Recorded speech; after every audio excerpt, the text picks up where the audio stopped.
Hey guys, what's up? Sean here, and this is my first and only game of Ranked World War II I've played so far, and now I'm going to tell you why. And it's not because of what everyone else is bitching about, because everyone else is fucking insane. So, first of all, let's understand what MMR should be doing, and will be doing most likely, as long as it's, set up correctly, in the future once things kind of even out.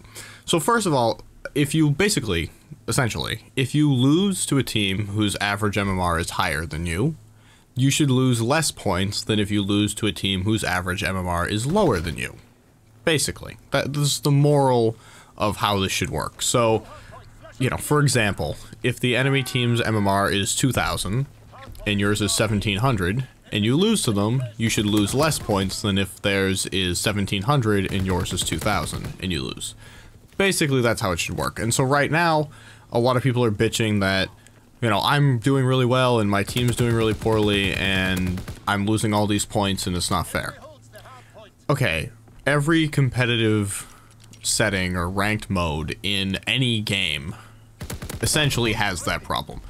League of Legends, you don't know the amount of times that I have gone on crazy win streaks and then in 2 or 3 games lost all my LP because, my laners died before. I usually jungle. My laners died before I even clear my first camp with my leash. Like, my bot lane's still leashing my blue buff and my mid and top have both died somehow. And then my top TP's back and dies again before I even get done with my wolves. Like, you don't know the amount of times that that's happened, and it's really frustrating. But at the same time, there isn't much of another way to do it. Just in general, the goal is to win, and so this is how it works. Now, this system is infinitely better than past systems. Like in past CODs, after Black Ops 2, there was no points. Like Black Ops 2 had like basically an MMR system. But after that, like, you had games just giving you, like, you get a star if you win and, lose a star if you lose. That's way more unfair than this system, but right now this system feels unfair because you're not really playing against people that you should be playing against. Like, the goal of the game is to matchmake you with teams that have the same MMR. So, say that means you lose 20 points if you lose and you gain 20 if you win. That's the goal. Like, the goal of the game is not to match you in games where if you lose 50 points, and if you win, you get 5. That would be considered a bad quality game, or it should be, by the matchmaking. So, it does need people to get placed and, to get more games so that everyone's MMR ends up where it should be. And then your games should be, even in terms of the teams, and then the skill level of the players, and then even in terms of the wins and losses, for the MMR. But at the same time, I get why it's frustrating. However, this is clearly better than past games, because in past games, like, if the other team was stacked and your team was shit, a win and a loss counted the same. In this one, if the other team is stacked and your team is shit, but once it balances out, you should get the benefit of the doubt in that situation and not... It doesn't count as much of a loss as it would in, say, Advanced Warfare, where a win and a loss were one and the same. You won, you lost, and it didn't matter who you played against or what the situation was. Now, you can see from this gameplay, I am on a different planet in terms of skill to the enemy team and even to my own team. I am getting kill streaks often before I got to use my kill streaks, and I'm not really in the hard point.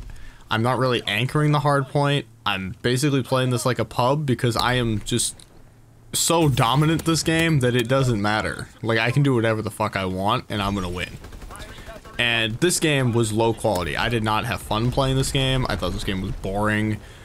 This isn't why I wanted a ranked playlist, was to, smash these kids. Eventually, the other team does end up quitting out, which is also a problem, and needs to have a much, much more severe penalty. I would say, people say, raise the time. Don't raise the time too much. You could raise it past 15 minutes, but don't raise it too much because you want people to play ranked. You don't want to, disincentivize playing ranked. But, quitting out should count as, like, say, 5 losses rather than 1 loss or whatever it does right now. There should be a severe MMR penalty to quitting out.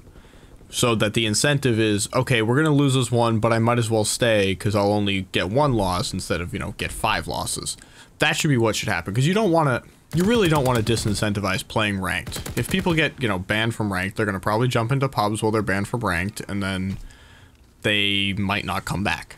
So I would say incentivize staying in the game in terms of your rank and, you know, your MMR, rather than incentivize staying because you don't want to have to wait to play, because people will just go play something else. You want to make it so that their rank is on the line, not, you know, their time, because if wasting their time is not going to be enough of an incentive, they'll just go do something else. So I think that would be how I'd handle that.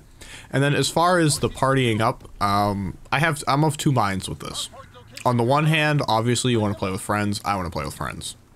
On the other hand, I have played Black Ops 2 League play, and when you're the team, or you're the player by yourself and the other team is a 4-man, it's incredibly frustrating. So, and Black Ops 2 actually handled it well. Like when you grouped as a party of 4, you named your team, and there was like a separate thing going on there, although you could still play single players.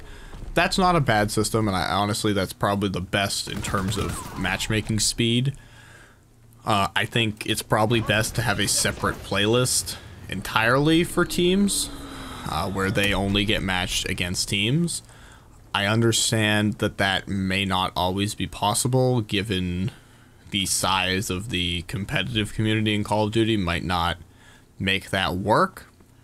So the obvious solution is sort of League of Legends, where they've ended up, which is you have a solo/duo queue, so you can play with a party of 2 or by yourself.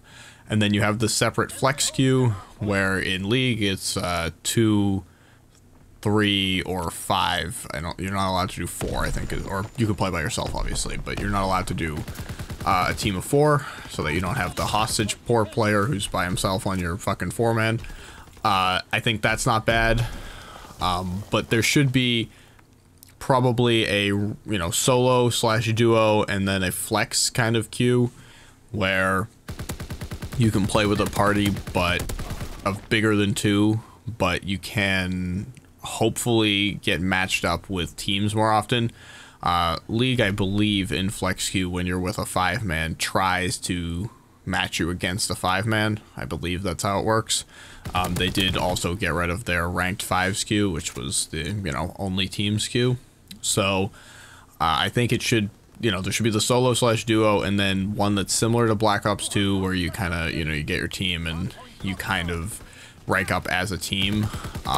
You probably still have an individual rank in that, just because, again, it is a flex queue, it's not a team queue, but there needs to be a separate thing. I want to play with one other person. I don't want to play against a 3 or a 4-man with a bunch of random people, because it's just not going to work. A lot of people don't have mics, even though it's competitive and it's, you know, ranked.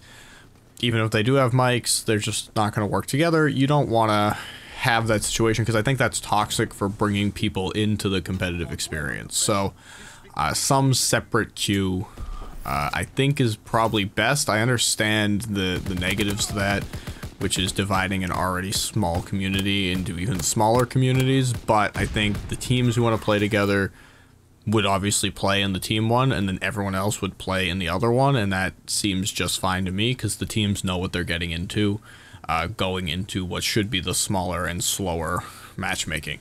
So anyways, guys, those are my thoughts. This game was not that high quality. Hopefully games get better as more people get placed and get in the proper MMR. Let me know what you guys think, and I'll see you all later.